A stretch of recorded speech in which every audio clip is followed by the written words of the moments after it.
This is John from Kong Judo back again. I'm here with Tony. We are going to talk about Osoto Guruma and Osoto Gari. One thing that's always perplexed me about Judo is the very first throw you learn in the first day you walk into a dojo is Osoto Gari. But rarely are you taught Osoto Guruma until you're an orange belt level or higher. I never understood the two throws are nearly identical aside from the reap motion. So we're going to go over the two of them at the same time right now. Osoto Gari and Osoto Guruma both have three parts. The kazushi, which is off balance, is your first part. As you grab someone, my objective, if I'm going to reap his right leg, I'm going to try and turn him and put all of his weight on his right side. It does me no good to have him leaning away from me where he can pick up his leg. So, in the kazushi, I'm going to lean him to the right and turn him, get his weight on his right leg. Once I do that, the second part of the throw is the sukuri, which is the entry. So at the same time I turn him like I'm turning the wheel of a car, I'm going to step in and step through. My foot, I want to take a nice deep step. I want to have just enough room for my hip to slide through, but not so much as I create distance between the two of us. Because as I come in, I want chest-to-chest contact at the same time. This puts him in an inferior position to me.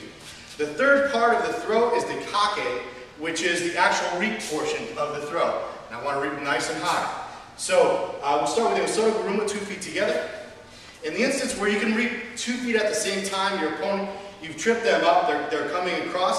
I'm going to come in, step through, and take a nice big reap. In this case, I'm using a high lapel grip. And when I execute this throw, I like to use an inside grip because it allows me the opportunity to lift his arm up and create some space rather than my underneath grip where I have to go elbow up. So as I come in with an inside grip, step through, and big reap. If I was going to make this a makikomi, I would step in, reap, and I'm going to follow him to the ground.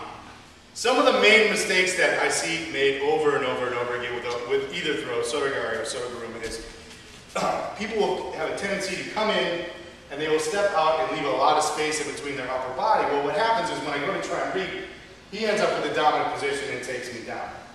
So you really need to cure that. The other thing is people will come in, but they'll put the kazushi off to the other side, in which case he'll counter me to the back. So what I really need to do from a sideways view is when I come in, I step, I have my kazushi, and I usually, in practice, I'll pick a spot on the floor or put a piece of tape on the floor, and that's really where I want to aim at and where I'm looking to go when I step through. Another interesting drill that you can do with Osoto Gari or Osoto Guruma is just when you kind of practice your positioning and your kazushi, what I'll do is actually grab a high lapel grip and just have a student kind of walk through. And at the same time, although it's an unrealistic movement, it gives you the concept of taking him back to, in this case, what would be his back right corner. I don't want to go to his back left corner, and I certainly don't want him taking either. So I can just very simply take my first step and kind of push in this motion, and you can see I'm getting the right kazushi right off the bat. So, just to complete the throw from the side, as I said, usually in this throw, if I can, I'll fight for an inside grip on the bicep instead of the tricep. I'll get my high lapel grip, and as I step in, I have my good kazushi. When I go for my Osoto Gari, big reap. If I go for my Osoto Guruma, usually happens when the legs are closer together. Sometimes we're turning side to side. Same idea, big step, big reap, big outcome. So that's some of the basics on Osoto Gari. I hope I didn't beat Tony up too much in the process. Thanks, and we'll see you soon.